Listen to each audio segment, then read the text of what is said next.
Господа, как вы знаете, в наше непростое время у многих возникают вопросы к банкам. Типа, как он будет работать, открыто ли отделение? Есть Тинькофф Банк, который работал так же, как и работает, потому что с ним все в порядке. У него нет отделений и их невозможно закрыть.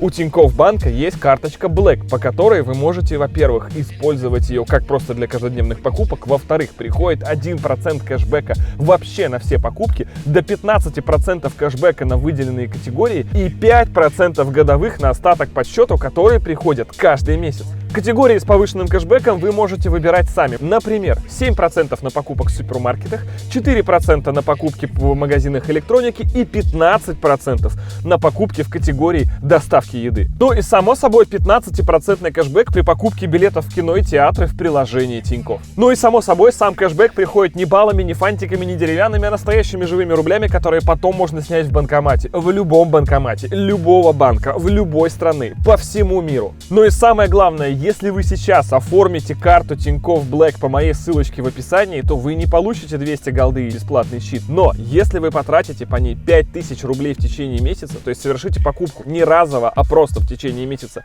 на 5000 совершаете покупок, то косарь вернется обратно на карту. Живой, который можно также взять и потом снять в банкомате. Это отличный способ протестировать карту и понять, подходит вам она или нет. Так что ссылка будет в описании. Дерзайте. Тинькофф Black.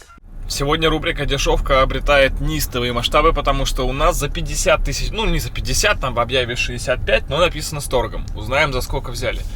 Предстоит нам взять автомобили бандитские, таких больше не выпускают, на автомате с полным приводом, на V6. В общем, какой-то нереальный абсолютно набор комплектаций, но не на ходу. Тяга взять все-таки что-то за 50 манит нас все дальше в области, мы приехали.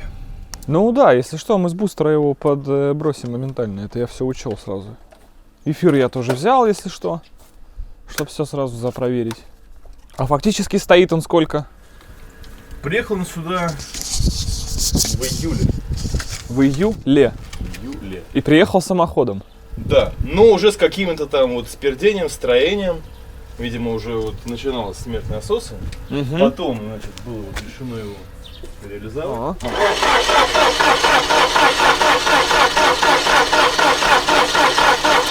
Наверное, можно пробовать. Да? Все, отлично, мы берем. Спасибо. Короче, пока все очень по плану. Мотор заводится. Бензина в баке практически, по слухам, нет. Рама ржавая просто в щи. И мы грузимся. И главное, он стоил 50 тысяч рублей. А это значит, господа, что рубрика «Дешевки» в разгаре. Ну и самое главное, в машине до сих пор содержится мистическая посылка. И мы даже не знаем, что внутри. И узнаем мы это только когда доедем до дома. Короче, похоже на то, что это самое жирное предложение за 50 тысяч, которое нам попадалось в рубрике «Дешевка». Да, понятно, что он гнилой, да, понятно, что совершенно непонятно, что у него с документами, потому что владелец фактически пребывает в отпуске на 5 лет. Но, тем не менее, это живой Тарана на V6 на автомате. Даже с самоблоком сзади. Ну как живой? Сейчас будет живой.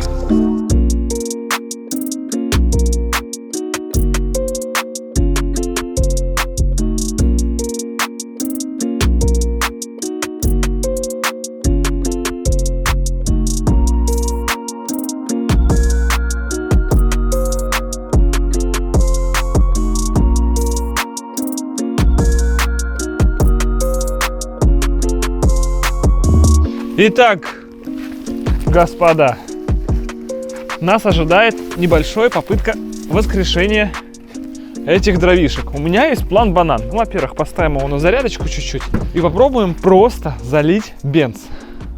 50% вероятности того, что он уже заведется. То есть успех неизбежен, потому что что, зажигание это есть. Если он схватывает с эфира, значит есть зажигание. Значит, все, двигатель в любом случае осталось ему дать только топливо. Учитывая, какого он года, топливо здесь дать нет никаких проблем вообще. Я даже вижу, собственно, где топляк приходит. Смотри, поскольку систему многократно уже чинили, вот он приходящий. Вот приходящий по топляку через фильтр. Вот фильтр стоит. А это обратка. Все. Возможно, поскольку в бензонасос уже лазали и стакан вытаскивали, собирали, его туда вставили не до конца. И он просто не цепляет тот литр, который там остался в баке.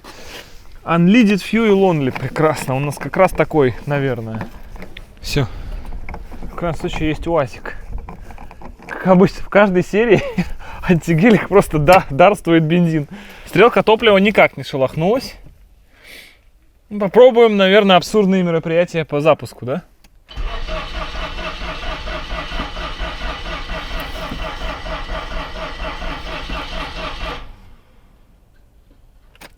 Хорошо. План второй. Открутим приходящий по топляку шланг. Есть! Прокачало. А? А? Запахло бандитизмом. Неужели такое на изи может быть, что просто, прикинь, тачку продали за долги, потому что в ней кончился бенз.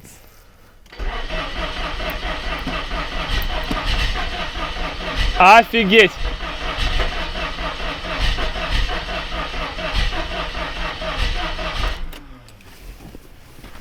Слушай, ну он уже пытается схватить, значит, все будет нормально. Чем мы паримся? Но один цилиндр схватывает стабильно, значит, зажигание есть. По одному котлу. Мы при покупке поняли, что на самом деле не по одному, что работают-то они почти все. Ему бы только подхлебнуть бы что-то оттуда. Ну, давай пробовать.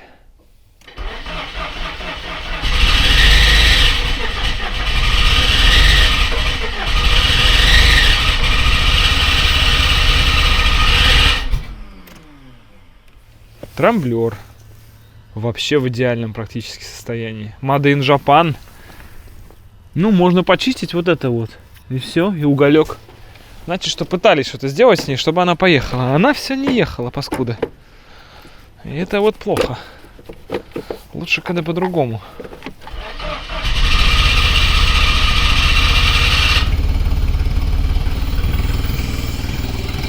Это холостые.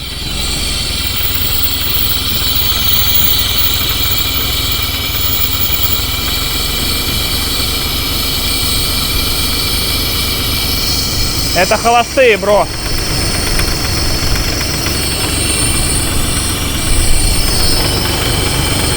И он работает сам. Смотри, значит, топляк идет. Топляк кончился. Все-таки, скорее всего, насос.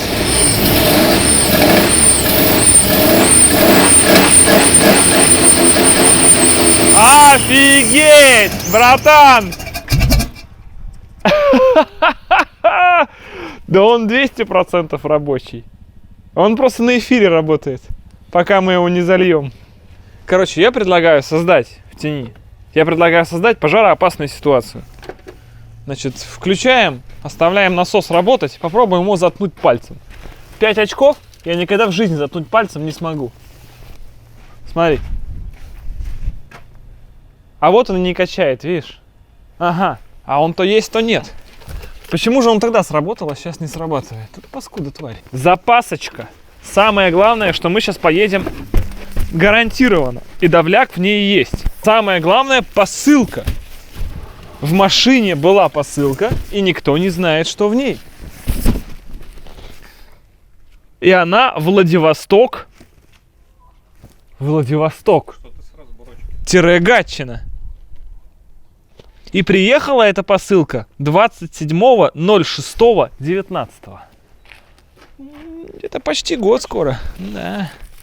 Что же это могло быть? И что же могли заказать летом 2019 года господа на этот автомобиль, вероятно? Новые ветровички. Ёпсель-мопсель. Новые ветровички на стекла. Вот без них-то тачка и не ехала. Я чувствую, что в этом проблема. Просто через пороги видно землю. Но здесь новые ветровички. А так ветровики, они спасают пороги. Ну и самое главное у нас где-то тут. Вот он. Бензонасос, мать его. То есть еще другой вариант, что знаешь, даже 5 литров, которые мы залили, было мало. Он все равно цапает, но с воздухом. Опа. Ну вот и сейчас, слушай, должно палиться прям так, как никогда. Ну-ка смотри. С воздухом, видишь? Мало бенза, бро. Придется отсосать у УАЗика. 23 февраля было давно, а эхо его числится до сих пор, потому что у нас есть электроосос. Это значит, что в голодный год я приду в ваш двор. Потому что у меня есть вот такая штука. Вот так вот она работает. Нажимаем кнопку и... Тиль, ты реально работает, прикинь. Вот эта движуха. Почему-то половина льется мимо чуть-чуть. Короче, все проекты, которые делаются здесь, в конечном итоге сливается бензин с УАЗика. Для гидроцикла, для инвалидки, для чего только сюда не попадает, для всех дешевок, там за 50 тысяч рублей. УАЗик топ. И можно даже ее сюда, по-моему, вкрутить. Вот! Ты прикалываешься? Ничего так, да? Ну что, там в итоге уже бак... Мы залили 5 и долили где-то почти 20. То есть 20 с чем-то литров в баке должно быть. Это уже точно хватит. Чтобы все работало четко. Во, видишь, какая разница? Вот это уже прям... Это уже прям топляк пошел в натуре. В натуре класс.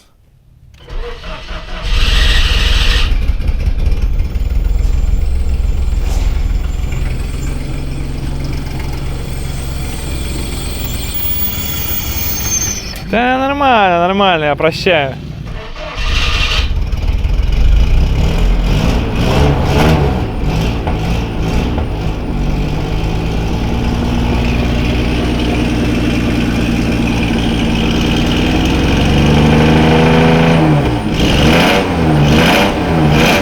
Гонка, вешка. Смотри, холостые.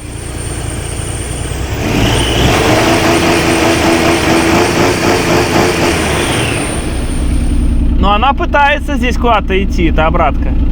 Как думаешь, делать ее, нет? Я даже не знаю. Это, конечно, по-хорошему надо забить болт, но она там льется, как бы все-таки бензин.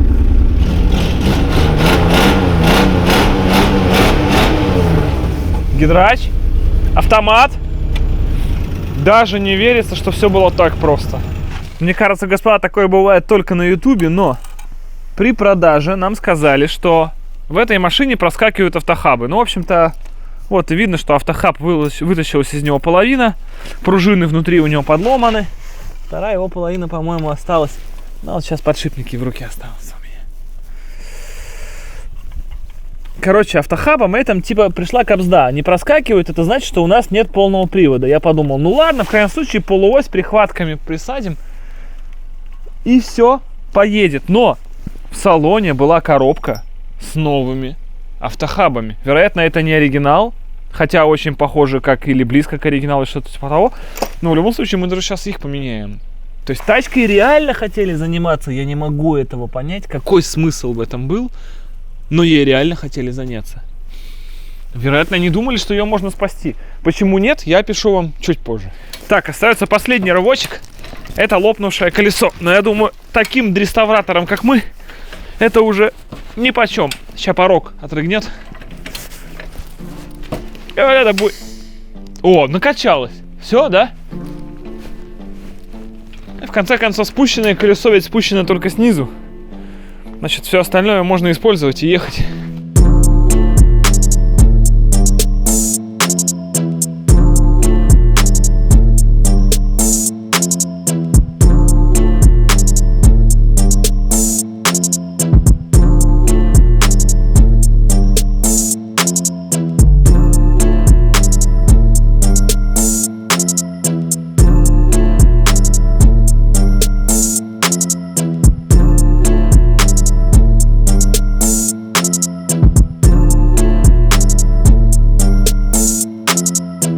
А вот почему я объяснял, что все попытки восстановить эту машину, автоматические передние хабы новые, даже новые колодки в комплекте, какое-то количество новых датчиков, новые провода по мотору не имели абсолютно никакого значения, потому что вот эта рама. И начала она трескаться здесь, и такое, и дальше пошла. И то же самое с другой стороны, то же самое в передней части. Классическая ниссановская болезнь начала 90-х годов. Рамы нет. Автомобилю хана. Даже если, допустим, вы все знаете, как наладить с учетом, если все там нормально с мотором, все, что мы сейчас перед собой видим, это исключительно донор. Это мосты, двигатель, коробка, элементы салона, возможно, какая-то оптика. Все по мелочи раздербанить. Поэтому его цена от того, что он завелся, только что никак не увеличилась. Потому что это не имеет смысла. Да, он ездит, можно проверить, грубо говоря, мотор и коробку просто в наличии, когда их продаешь, допустим, снять с живой машины. Разве что. Но по факту это все равно остались те же самые детали. В комплекте шел даже шноркель, который был на фотке. Ну, сантехнический, как мы любим. Главное, что ставится он, ну, поставим, он придаст агрессии, да, внешнему виду автомобиля. И сюда это даже вот так защелкнется. Ну-ка. Ну, теперь любая баба даст. Можно ехать. Итак, еще 30 литров 92-го. Стрелка как лежала, кстати, так и лежит у бака. Ремень закусил, я пристегнуться не могу. Давай, по трассе. Навал. Вторая. Ну, на стрелке спидометр 60. Фактически, мне кажется, где-то 30-40. И на всей колее он просто дико виляет. Ну, то есть, теоретически перемещаться на него можно. Но очень осторожно. Тормоза в наличии, кстати, хорошие. Сейчас проверять не буду на всякий случай. Мы не знаем, сколько раз еще осталось их. Но в целом, конечно, разгоняться быстрее я бы не стал. То есть, в принципе, все в порядке с тачкой. Есть огромное подозрение, что кузов входит отдельно от рамы, потому что все ведет к тому, что вот ощущение колес отдельно от ощущения всего автомобиля. Именно в Ниссанах мы уже сталкивались с таким на патруле, и также было всегда на Тиране. Это связано с тем, что просто все отгнивает и живет каждая по отдельности своей жизнью. Я знаю, где мы разгонимся. Сейчас пустая дорога, можно направо повернуть, там тупик. Давай, первая. Вторая. Жестко, но работает, без пинков. На спидометре 80. Как ты там сзади? Вообще по кайфу, да? Но она вся реально как водяной матрас. Она облегает все неровности трассы не только подвеской, вернее, подвеска здесь почти не работает, а всей конструкции автомобиля, она как просто змея ее вот так вот обтекает. По-моему, бенз пошел ей напрок. Кстати, ну стрелка бензобака реально не поднимается и не вдупляет, в чем фишка. Не, бричка вообще норм, едет. Вот тут выхлоп еще добавляет истерики всему этому. Печка работает, видимо, играет музыка, очень ее петляет, конечно, по всей колее. Но я вам хочу сказать сразу, да, по городу она перемещаться может. В режиме 50-60, я думаю, это вполне себе даже тачка. Главное, что есть тормоза, это самое главное, и греет печка. Работают дворники, то есть лабаш, кстати, мененный. Очень похоже, что лабаш новый, он реально мененный, потому что на таких машинах, ну я не верю, чтобы не было даже от песка следов, ни сколов. Ей реально занимались каждую секунду существования этой машины. Я не понимаю, зачем ее пытались сделать. В ней в каждых закромах, в каждом ящичке, в каждом органайзере находятся какие-то запасные детали. То есть, чтобы вы понимали, смотрите, гайки на колеса новые. Потому что, видимо, те ржавые же, да, надо поменять. Ну, согласитесь, в такой тачке ржавые гайки. Смотри, что еще? Какие-то шпильки-болтики. Причем это шпильки. 2, так, 3. Смотри, сейчас, там еще что-то было. Клапы. В таких тачках клапы. То есть, когда снимали обшивку, видимо, не хотелось, чтобы она потом болталась. Эта обшивка, ну, будет очень неприятно, если она дребезжит, прикинь. Это такие мелочи, которые, господи, которые говорят о том, что реально тачкой хотели заниматься, и заниматься непонятно зачем. Потому что как таковой машины уже не осталось. Ну как люди держались за жизнь, держались за нее, чтобы ее реально сделать? Я не понимаю. Ну-ка, там в бардачке что? Ну тут ничего, тут скотч, элементы салона, еще элементы салона. Здесь в целом ничего такого прямо интересного. Но куча деталей шла в комплекте. Эти колодки, эти хабы, резинки, подвесы глушителя шли. То есть люди хотели здесь сделать выхлоп. Действительно, если не будет бренчать обшивки дверей и не будет пердеть выхлоп, то все вроде, да, и гайки колесные поменены. Не понимаю, что могло сподвигнуть людей именно эту машину поднимать из пепла. Тут какая-то загадочная история прямо. Ну, а мы движемся, тем не менее, к единственному возможному варианту использования этой машины на сегодня. Это оффроуд.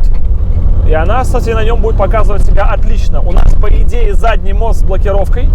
Так нам, по крайней мере, сказали. Мы сейчас этого не сможем определить, пока не вывесимся на диагонали. У нас полный привод, понижайка, автомат, живучий, работающий. И все-таки какие-никакие, а вы 3 литра. Это все-таки Вэшка. Вэшка, это значит, что у нас есть момент. И все должно быть хорошо. То есть, по идее, он должен сейчас показывать себя на бездорожье чуть лучше, чем у вас Патриот. Потому что есть сзади самоблок. Ну, вернее, там преднатяжный ЛСД. Понятно, что, конечно, это все такое себе, но... Что ж, проверим. Поедем, поэтому для справедливости тот же самый маршрут.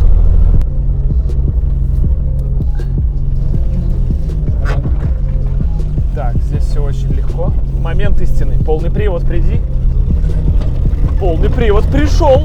Вот так вот просто все оказалось ему теперь гораздо легче, чем Патриоту, я бы, кстати, сказал. Прям гораздо легче, чем Патриоту. Японцы делают вещи. Ну-ка. Рампу прошли.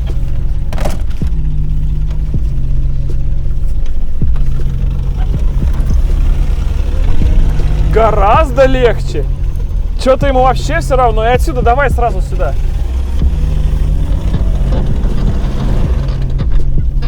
Ну почти, почти. Но здесь и не надо было заезжать, надо чуть раньше. А чуть раньше он сейчас возьмет и заедет, смотри. Ему сильно легче, чем Патриоту. Он прямо круче. Все, мотор чуть-чуть подзаглох, правда. Ну и где Патриот? На Патриоте было чуть сложно. Мы что-то думали, там, так делать, не так. Здесь просто газ справа и все. Вот хабы поменяли, и он поехала, полный привод появился. Очень она жестко едет. Может, все-таки есть преднатяг на заднем мосту? Потому что он вообще на диагонали не задумывается. Он просто едет и все. Прям такое ощущение, что все-таки еще чуть работает преднатяг. Ну вот, собственно, что, если бы у УАЗа была задняя блокировка, тогда как бы он ехал? Туда следующее препятствие он должен просто уничтожить. Погнали. Бензин снова кончился. Быстрый старт я в этот раз не брал. У нас, естественно, все сухое. Нигде не пахнет, не течет, не капает ничего. Мы же залили 30 литров. Тут у нас, да, все в порядке. Секундочку. Ну что-то случилось, наверное. Как будто кончился бенз. Привет. Вот тут уже так. Короче, сегодня в ночи, да? Мы встали в 7 утра. Эта машина, но уже едет, все нормально. Все не было бы так просто, если было бы так просто. Короче, дело интересное. На самом деле, даже если напрямую подать сюда на стакан на все возможные контакты плюс, где бы он там ни был, насос не оживает. А минус при этом на стакан приходит. Потому что этот же плюс, соответственно, с минусом на стакане, с массой звонится хорошо. Вопрос, что отрыгнуло внутри стакана? Сама вставка насоса, потому что, видимо, этому автомобилю хронически не везет. Или где-то провод. Если провод внутри стакана, то это ерунда. Сейчас крутим и поедем. Коротыш в баке всегда нам на пользу. Бака, там полбака бенза. А уровень уже не показывал. Вот что тут у нас какой-то колхоз. А вот почему он цеплял, видишь, не до конца. Потому что вставка короткая. Вот уж где сам насос. Вот от него плюс-минус идет. Соответственно, плюс насосный, он на этот контакт подходит. Вот сюда прямо. И он должен был заработать. А землю он берет. Землю он берет вот с этого контакта. То есть надо вот сюда подать минус. А вот сюда плюс. И тогда он или заработает, или загорится. А у меня вообще есть печальная новость. Во-первых, трубка с насоса уже была слетевшая. Смотри. Вот почему он не работал. Вот эта трубка, она просто отлетела. Он поэтому только с полбака брал. Я только сейчас это понял. Она не была присоединена. Смотри, и она вот это вот. А к нему было присрано вот это вот типа заборник. И он просто выпал. Соответственно, он работал только от полбака. Поэтому у нас там он почти и полный, и все равно отливает на ямках. И в конце концов он, наверное, из-за этого и сгорел. Он просто молотил без цели. Понимаешь? У него не было в жизни смысла, и он решил уйти. Так, ну что, господа, у нас есть вся старая проводка к бензонасосу. Скажем ей до скорых встреч. Все, теперь у нас нет этой проводки, и мы аккуратно ее вот так бросим вот туда. Также у нас есть новая мощная проводка к бензонасосу. Здесь даже не закреплено, а этот провод идет прямо через салон. Там же он соединяется с другим проводом. Все надежно закреплено изолентой и состоит из 3 разных сечений, которые не подбирались друг к другу и амперажу насоса. Выглядит довольно надежно. Давайте попробуем, будет ли работать. Пупсик, ты мне закричишь, когда польется? Вот видишь как? Вот это делал я. Это чувствуется. Значит, план какой? Сделать крокодильчик под капотом, который одевается на клемму, и машинка едет. Тара-тара-та-та. Никаких тумблеров и прочего, честно говоря, мне делать лень. Хотя, с другой стороны, уже темнеет, и вечером сейчас мы все равно это доснять не успеем. Поэтому, наверное, будем доснимать завтра. А завтра, может, я уже и тумблер сделаю. Но я ничего не гарантирую абсолютно, пацаны. Ну, хотя тумблер тема топовая. Чутум, насос пошел. Просто, понятно, доступно. Машину заглушил, насос забыл, он давит, сгорел. Короче, все нормально, все. Завтра мы гарантированно едем на результат. И, наконец-то, эта тачка покажет всем Кузькину мать. Оп! Все, успех. До следующего дня. Пам! На следующий день я подготовил для вас небольшую презентацию. Все дело в том, что мне дали времени на 2 секунды больше, чем обычно это бывает на съемках, и я хотел показать вам качество. Во-первых, у нас появился выключатель бензонасоса. И сделан он, естественно, изящно из того, что было в сарае. Ауе, детка, это все-таки 90-е годы, поэтому теперь все здесь совершенно замечательно. Более того, когда начнут отваливаться следующие плюсы в этой машине, будет провода питания, в пакете, как вы увидели, 3 автомата. А значит, задействован пока только средний, у нас еще есть правый и левый для того, чтобы подключить сюда все, что угодно. Более того, он сделан все-таки 220 вольт 16 ампер, поэтому когда он вышибет в случае короткого зажигания, сначала сгорит бензобак, потом машина и хата. И уже только потом сработает автомат просто от того, что расплавился от температуры. Все идеально. Провода сделаны, опять же, скручены из 3-4. Все разного цвета. Из-под капота уходит зеленый, туда приходит фиолетовый, посередине он зеленый, а потом еще скрутка из желто-коричневого. Электрика еще ближе стала к мечте. Далее. Звук, как будто Титаник, кто не знаешь. Вот, в принципе, так и есть, да. Но мы нашли панельку от магнитолы. Она маленькая, но это не значит, что магнитола тщедушная. Потому что мы подали на эту магнитолу питание, оно заранее не приходило. И я хочу сказать, что нас всех ожидает сегодня небольшой шок. Давайте ее вставим. Во-первых, мы сделали это прежде всего потому, что в магнитоле замечена SD-карточка. Смотрите. У нас есть 4 гигабайта позитива. Карточка Kingston вставлена в картридер Sony в магнитоле Hyundai. Узнаем, что может быть в такой машине на флешке.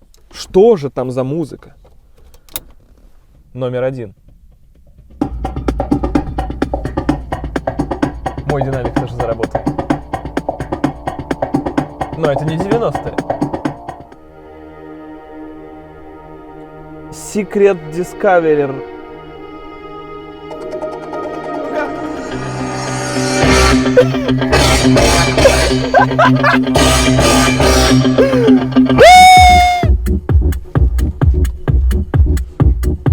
Братан, это Казантип сейчас начинается. И плей теперь.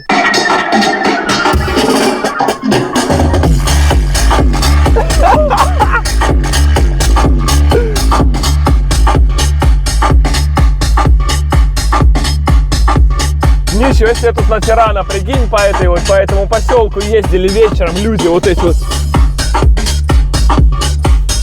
Очень жестко, просто колбаса, кайф. Офигеть. Надо заливать на Яндекс.Диск. Мы потонем в дизлайках, если мы это не зальем на Яндекс. 40.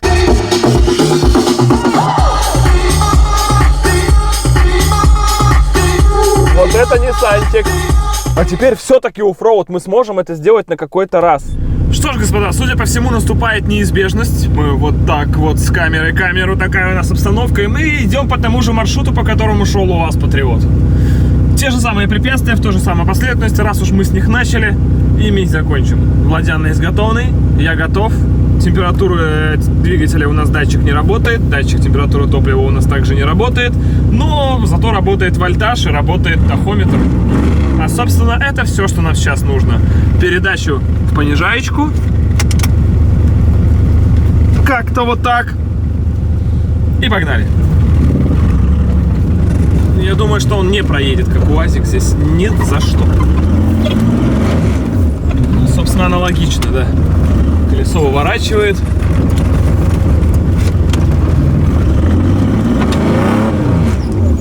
Больше ходов, ничего страшного. Конечно, понятно, что ни с какой копейкой ему никогда в жизни не потягаться и ничего не сделать, но мы будем его мучить. Держится он молодцом для 50 тысяч рублей. Ну, почти. Очень он пониже и любит диагоналочки, поэтому только хода, адские хода. Это единственная возможность.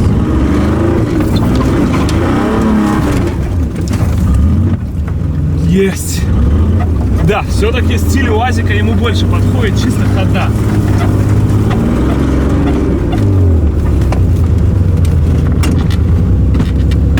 Там ничего не отрывалось снизу, когда я так прыгал, нет? То есть еще потянет, да? Жестко. Все-таки самоблока в мосту там явно уже нет, он кончился давно. Мост задний совершенно 100% свободный. Поехали по УАЗику, тогда просто ходами будем херачить. Так, горочка УАЗика, которая на рампу. Мы здесь сядем на рампе 200%. УАЗ выше, чем был Nissan. Нам ничего не светит здесь. Но мы будем пытаться. Для начала попробуем просто наверх забраться, как УАЗик. Поможет нам это? Не-а, даже так он не может. Ему уже даже здесь капец как сложно. Ну а дальше все тупо хода. А, мы цепляемся задним с весом. А, ну ладно, хода.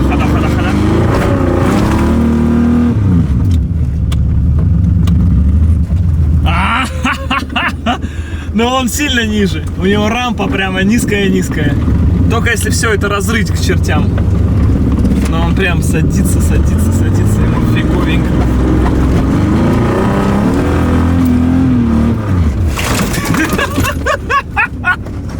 У меня все улетело, все, что было вперед, улетело сюда. Я теперь ничего не найду, не соберу.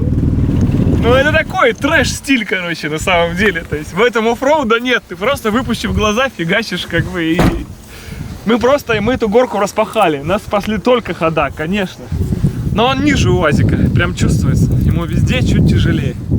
А в остальном едет прям и задний свес. Соответственно, через то, что он ниже, мы цепляемся там, где УАЗиком не цеплялись в задней части. А еще, на самом деле, нам было бы очень неплохо посмотреть на эту машину снизу, посмотреть днище. Но подъемников в округе нормальных нет. Благо, я пристегнулся, и этот вопрос прямо сейчас мы легко решим.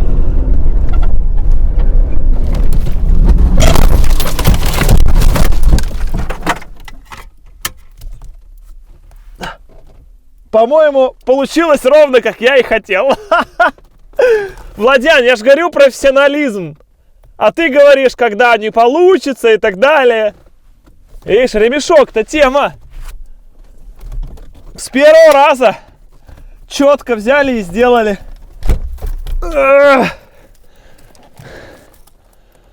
Теперь рассмотрим днище.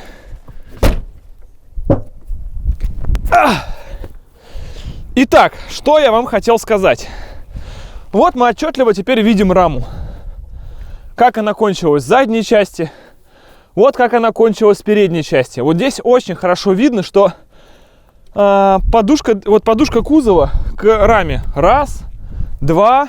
Да, собственно, все подушки кузова к раме хронически вырваны. Вот здесь даже, смотри, подстелены пакетики, чтобы вода в ноги не летела. Вот они же. То есть реально весь кузов целиком собака отделился от рамы. При этом же, смотрите, новые резинки, новый болт, снимались рычаги, тяги, видимо, менялись сейлинг-блоки. Пыльник шаровый, очень свежий. Здесь то же самое, очень свежий пыльник. То есть реально за ней пытались следить. Я не могу объяснить это ни на каком этапе вообще эволюции. Ей просто очень плохо, но ее при этом пытались спасти. Все, порога полностью вообще нету. Вообще ни грамма у него нет. Ровно все подушки оторвало. Как еще кузов держится на раме, немыслимо и необъяснимо.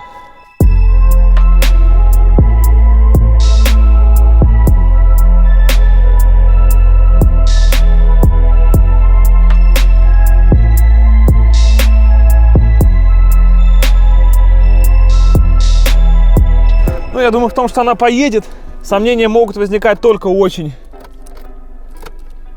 меня, похоже. Аккуму или вытек, или клемма слетела. О, как тебя забрежила туда. А, ну да.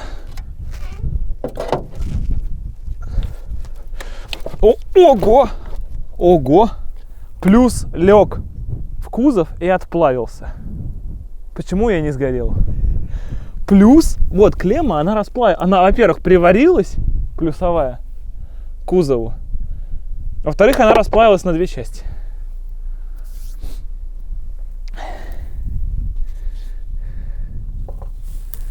Вот раз часть клеммы. Вот что шипело. Да. Вот два часть клеммы. Она даже горячая до сих пор. И она приварилась. О, все.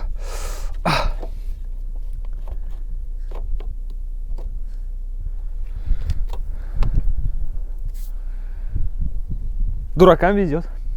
Запомните это, дети. А вы-то умные? Вам это надо? Да, и место сварки поливало трансмиссионным маслом. Это был идеальный шторм, но даже в нем-то рано не смогло загореться. Эта машина тотально просто не выполняет свои функции. Нет, зажигания нет. И насос не работает, ничего нету. По моим представлениям должно было быть лучше. Короче, что мы сейчас делаем? Цепляемся за веревку, вот туда на эту самую выставляемся и там финалимся. Ок, ок.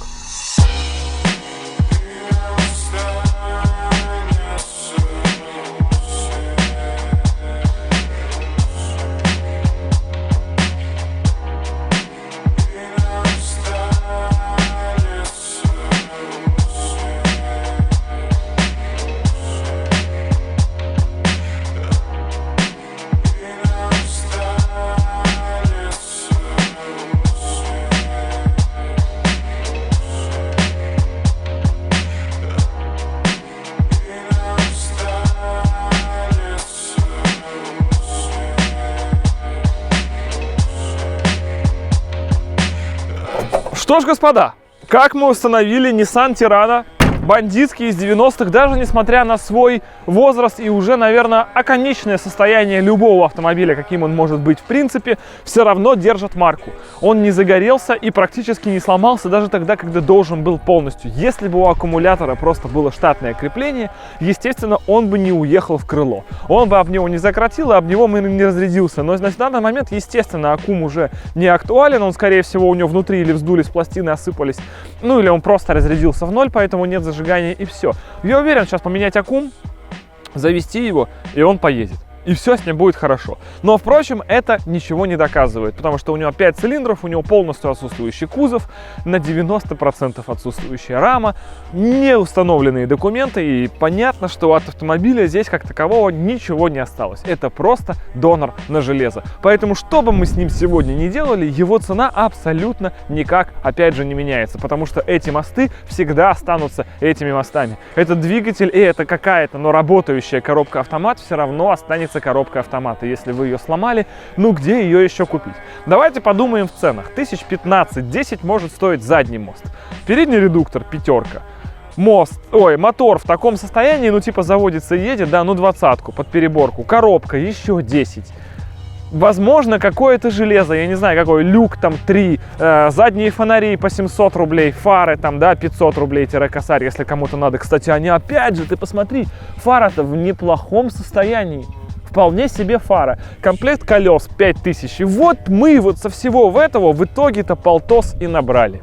Как ни крути, но то, что он в сборе, это просто машина в сборе. И как она стоила 50 тысяч рублей, так она 50 тысяч рублей стоить и должна. Ничто не может сделать ее дороже. Даже если бы она была не заводящаяся и сломанная, и заводящаяся, едущая, не сломанная, и перевернутая с разбитым стеклом. Эта дверь не стала более, наверное, мятой, и задняя тоже. Стойка средняя после ДТП уже была ушедшая внутрь салона, поэтому кресло еще при покупке уже упиралось в стойку. Его невозможно было правое кресло двигать, оно просто упиралось в центральную стойку, потому что геометрия у этой машины еще с покупки была банан. В общем-то, Nissan как Тирана мне очень понравился. Тачка на самом деле нормас. Если такую в идеальном состоянии найдешь, живи да радуйся. Не вижу никаких препятствий, чтобы вот хорошенький, аккуратненький Тирана и по сей день эксплуатировался на повседнев. Автомат удобный, комфортный, вальяжный. Куча режимов, вот режим Power у автомата, если опять же он может быть более спортивным, якобы адаптивным и так далее. Плюс еще куча плюшек, извините, даже кондиционер. За 50 тысяч рублей на сегодня во всем проекте дешевки это лучшее предложение по сочетанию возможностей и характеристик автомобиля к его цене. Никогда прежде за 50 тысяч нам не удавалось покупать реальный внедорожник, который реально едет на автомате, на V6 с работающей магнитолой, с жидкокристаллическим экраном, с кондиционером, вероятно, работающим. Ну да, вот опять же все упирается в эти документы. Но опять же, как знать, может быть, все-таки, если бы ее оставлять себе для жизни, типа, если бы не рама, хотя в этом нет никакого смысла, она не дождется владельца, 5 лет она не выдержит. Это все равно было круто, господа. Nissan Тирана мне лично очень понравился. Эти 2 дня я прожил с ним в обнимку, вот с этими изрезанными руками. Мы теперь пахнем сладяным бензином, оба просто капитально, потому что мы перебрали в этой машине практически все. Мы взяли ее неработающей, оживили и умертвили обратно. Она вернулась в свое исходное некросостояние. Господа, в продаже, как обычно, это наш концепт. Продаю Nissan Тирана. Отличный эпик. Огромное вам спасибо, что смотрели этот проект дешевки. Огромное всем удачи и пока. И все-таки местами он лучше УАЗа ехал. Лучше нового УАЗа 15 года ехал Тирана 90-го. А?